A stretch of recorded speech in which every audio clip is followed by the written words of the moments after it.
The third time my neighbor used her Cadillac to smash through my driveway gate. She actually rolled down her window, smiled at me like I was the one being unreasonable, and said, maybe if you bought stronger gates, people wouldn't keep hitting them.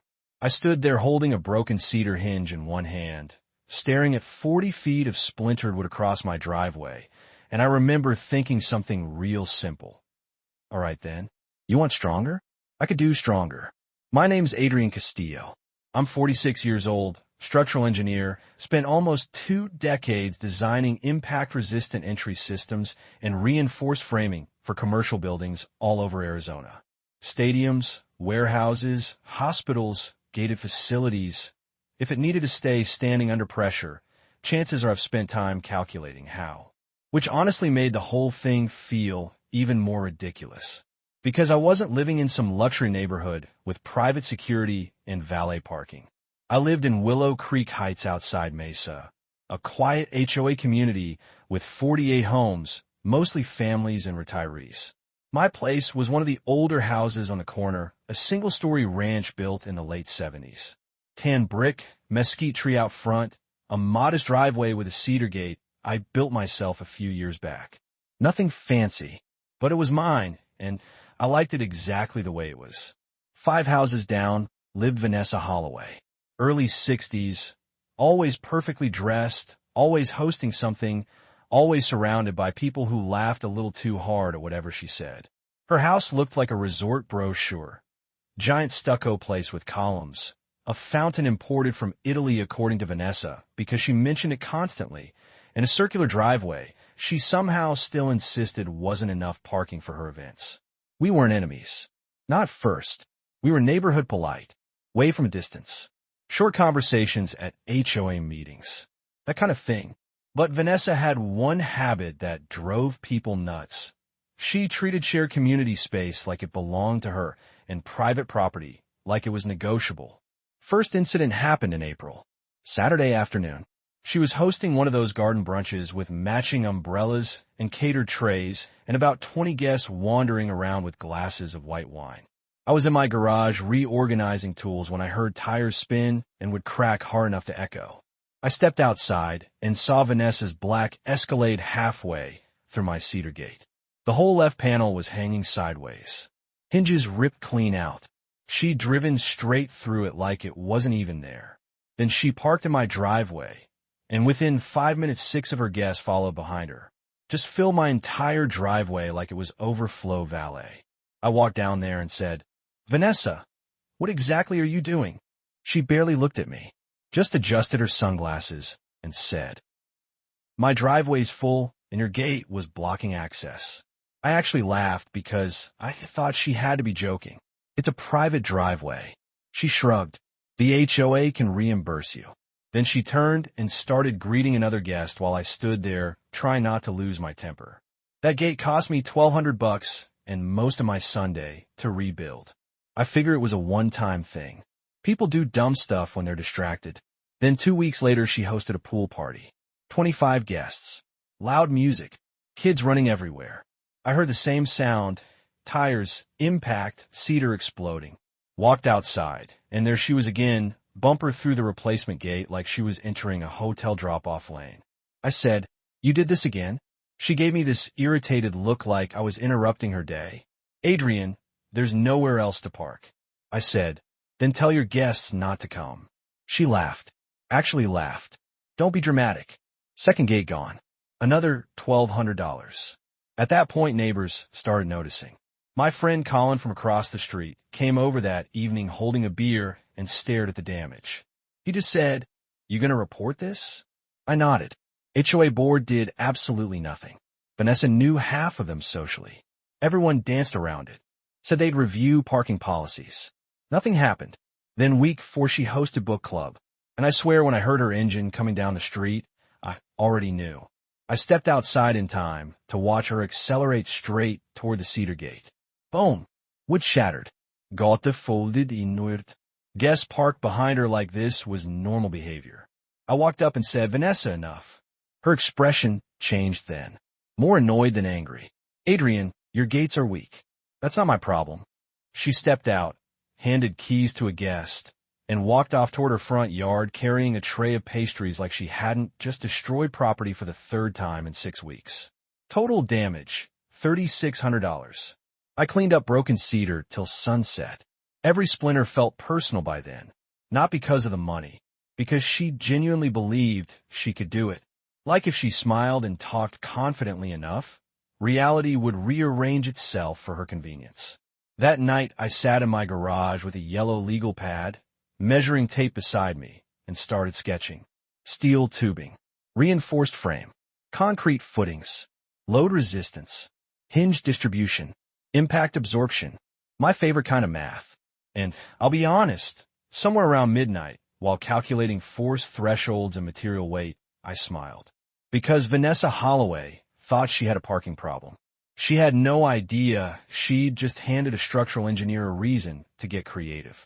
By Monday morning, I had finalized the design, ordered steel, and called in 2 favors from old contractor friends who owed me one. One thing about working structural engineering nearly 20 years. You meet a lot of people who know how to build things right the first time. By noon, we had materials stacked in my driveway.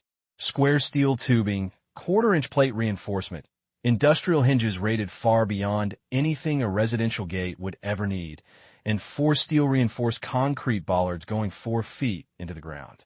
The entire gate system would weigh just under 500 pounds once installed. Powder-coated matte black, clean lines, strong enough to absorb impact that would destroy a vehicle before it ever moved the frame. Not flashy, just solid, purpose-built, exactly the kind of thing I liked. My friend Marco came by after work and looked at the plans. Then he looked at me and grinned. This is either genius or the most expensive lesson anyone in this HOA's ever paid for. I told him hopefully both. Installation took 4 days. Concrete cured through Wednesday. Gate mounted Thursday. By Friday evening, everything was finished. It looked beautiful too. Sharp and simple against the house, smooth black steel, remote entry, reinforced posts anchored like bridge supports. I added cameras high under the eaves with full driveway coverage and license plate visibility. Motion activated. Cloud backup. No blind spots. Then I waited. Funny enough, once you're prepared, time slows down. Saturday morning passed quiet. Sunday too. Then Tuesday rolled around, and right around 11:30 Colin texted me one sentence. She's hosting again. I stepped outside, and sure enough Vanessa's front yard was packed. White tablecloths, floral centerpieces, catering fun. At least 20 people drifting around her patio with lemonade and expensive sunglasses. Charity luncheon this time. New excuse, same pattern. I went back inside and pulled up the camera feed on the kitchen tablet. Around 2 o'clock, her Escalade came around the corner. Black SUV gleaming in the Arizona sun. Slow at first. Then she lined up with my driveway exactly like before. No hesitation. No pause. She'd done enough times that it had become automatic. She genuinely expected the gate to break. I remember standing there with coffee in my hand, watching her front tires roll forward and thinking, you still haven't learned. Then she accelerated. 15 miles an hour, maybe a little more. Straight into 500 pounds of steel anchored in reinforced concrete. The sound was unbelievable. Not wood splintering. Not hinges ripping. It sounded like metal crashing into a wall. Deep and violent. The gate didn't move. Didn't flex. Didn't even shift. The Escalade did all the moving. Front bumper crushed inward instantly. Hood folded up hard enough to buckle. Radiator burst. Steam exploded upward. Both airbags deployed with a loud pop. The whole SUV jolted dead to a stop so fast I felt it through the driveway concrete. Then silence. Just steam drifting into sunlight. I walked outside. Vanessa's driver door swung open. She stepped out stunned. White blouse covered in powder from the airbags. Hair messy. Eyes huge. She looked at the vehicle. Then at the gate. Then back at me like reality had betrayed her personally. My gate had a couple surface scratches. That was it. She yelled, "What did you do?" I said, calm as I could, "Built a gate." She pointed. "You booby-trapped your property." I almost laughed. No, Vanessa. I reinforced private property after repeated damage. By then neighbors were everywhere. Colin crossed the street. Two teenagers stood on the sidewalk staring. Guests poured out from her yard, trying to see what happened. Somebody whispered, "Oh my God." Vanessa snapped, "Call the police." I said, "Already done." Officers arrived, maybe 12 minutes later. Phoenix Suburb Police. Friendly, but serious. They looked at the damage. Then they looked at my gate. One officer asked if I had footage. I handed him my phone. We stood there while he watched everything. Vanessa approaching, accelerating, impact. Clear as daylight. He replayed it twice. Then looked at her and said, "Ma'am, did you intentionally drive into this gate?" She said, "It was blocking access." He blinked. "It's his driveway." She started talking faster. HOA access. Neighborhood use. Inconvenience. Parking overflow. Every excuse she'd used before. None sounded any smarter standing next to a wrecked Escalade with steam pouring out. Officer handed my phone back. Gates legal. Clearly on private property. Tow truck arrived. Driver took one look and muttered, "That'll buff out," which made Colin laugh so hard he had to turn around. Vanessa was furious. Absolutely shaking. The Escalade got hauled off. Total loss. Insurance adjuster came next day. Then denied her claim by Friday. Intentional collision. No coverage. She hired an attorney immediately. I expected that. Got a demand letter accusing me of creating a dangerous structure intended to damage vehicles. My attorney, Rebecca Sloan, loved that one. She replied with the footage, HOA complaints, invoices for the 3 destroyed cedar gates, installation costs for the reinforced replacement, security camera expenses, and documentation from a licensed engineer. Me, proving the gate exceeded residential safety standards and complied fully with code. Vanessa's attorney reviewed everything, then called Rebecca 3 days later. Apparently, after watching the footage multiple times, he had one question. She really did this 3 separate times before? Rebecca said yes. Long silence. Then he sighed. That's when we filed our counterclaim. Property destruction, trespassing, legal fees, emotional distress, security upgrades made necessary by repeated misconduct. Total request came out just under $48,000. Vanessa stopped waving to anybody after that. Curtain stayed shut. Charity lunches disappeared. Even HOA board members suddenly became very interested in enforcing parking boundaries. Settlement negotiations lasted about 6 weeks. Vanessa argued, complained, threatened, tried blaming poor signage, guest confusion, neighborhood culture, everything except herself. Then her attorney finally sat her down with the footage and explained what every person with common sense already knew. A jury would hate this. And that was the beginning of the end. By the time settlement talks ended, the whole neighborhood felt different. Funny how fast an HOA can go from pretending not to notice a problem to suddenly acting like boundaries are sacred law carved into stone.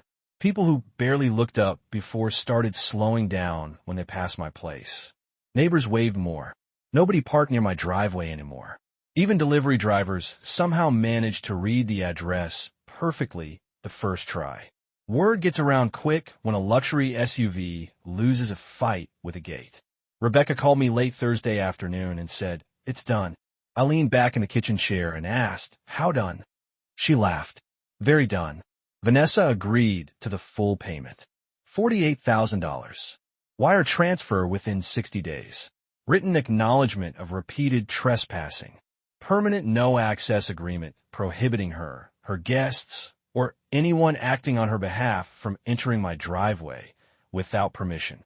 Plus HOA parking enforcement amendments pushed through the board 2 weeks later. I thanked Rebecca and hung up. Then I just sat there a minute staring out through the front window at the steel gate, catching the last bit of evening light. Quiet. Solid. Exactly where it belonged. I'd be lying if I said the money felt like the biggest win. It helped, sure, but that wasn't really it. The Real win was finally being heard after weeks of somebody acting like convenience mattered more than boundaries. Like confidence alone overrode common sense. Friday morning, Vanessa came to my door. First time ever. No guests. No sunglasses. No performance. She looked tired in a way expensive clothes can't hide. She held an envelope and didn't say anything right away. I opened the screen door. She handed it over. Cashier's check receipt and settlement confirmation. Then she exhaled slowly and said, "I should have stopped after the first gate." I nodded. "Probably." She gave this short, tired laugh. Not warm exactly, but honest. I kept telling myself it wasn't a big deal. I looked toward the driveway. That's usually how expensive mistakes start. She glanced at the steel gate and shook her head. "I really thought it would move." "That was the problem," I said. "You assumed." She looked embarrassed. Maybe angry at herself. Maybe both. Then she surprised me. "My husband warned me." That one actually caught me off guard. "About what?" "About you." I raised an eyebrow. She half smiled. "He said never pick a fight with the engineer on the corner. Said if you ever got pushed too far, somebody was going to learn math the hard way." I laughed. Couldn't help it. First real laugh I'd had with her involved. She shook her head and looked back toward her house. Guess he was right. Then she left. No dramatic ending. No jilling. Just walked home slower than usual. Summer moved on. The gate became neighborhood legend. Kids riding bikes past started calling it the tank gate. Colin loved that. Every time he came over, he'd tap the steel and say, "Strongest celebrity in Willow Creek." HOA meetings got weirdly efficient after that. Parking rules passed with no debate. Guest overflow permits got formalized. Boundaries marked clearly. Amazing what one avoidable collision can do for a community organization. Vanessa stayed quieter. Fewer parties. Less traffic. The fountain still ran out front, but the house somehow felt different. Smaller maybe. Less untouchable. Then about 8 months later, a moving truck showed up. For sale sign came down. Another family bought the place. Young couple with twins and a golden retriever. First week there, the husband came over carrying cookies and introduced himself. He glanced at the steel gate and smiled. "So, is the legend true?" I said, "Depends who told it." He laughed. "Everyone. We got along great. Kids wave when they pass now. Dog barks at squirrels. Much better fit for the street. Every now and then Marco stops by and reminds me that the gate still has exactly 2 visible scratches from impact day. Barely noticeable unless sunlight hits just right. He calls them trophies. Maybe he's not wrong. But honestly, the older I get, the more I think the real lesson had nothing to do with steel or engineering or legal paperwork. It was pride. Vanessa wasn't evil. She wasn't some cartoon villain. She just got too used to getting her way. Too used to believing inconvenience gave her permission. And maybe I let things slide too long because I hate conflict. I kept rebuilding Cedar and hoping respect would magically show up on its own. Turns out sometimes it doesn't. Sometimes the clearest thing you can do is reinforce the line and let reality explain the rest. These days when I hit the remote and that gate swings open smooth and quiet every morning, I still smile a little. Not because of revenge. Honestly, not even because of the money. It's because every once in a while life hands somebody exactly the lesson they kept insisting they didn't need, and physics teaches it better than words ever could. So let me ask you this. Was I justified building a gate strong enough to stop her cold after 3 warnings and thousands in damage? Or should I have handled it differently before it ever reached that point? And what would you have done if someone in your neighborhood treated your property like public parking? Drop your story in the comments because HOA neighborhoods have a strange way of creating unforgettable drama. And trust me, I read every single one.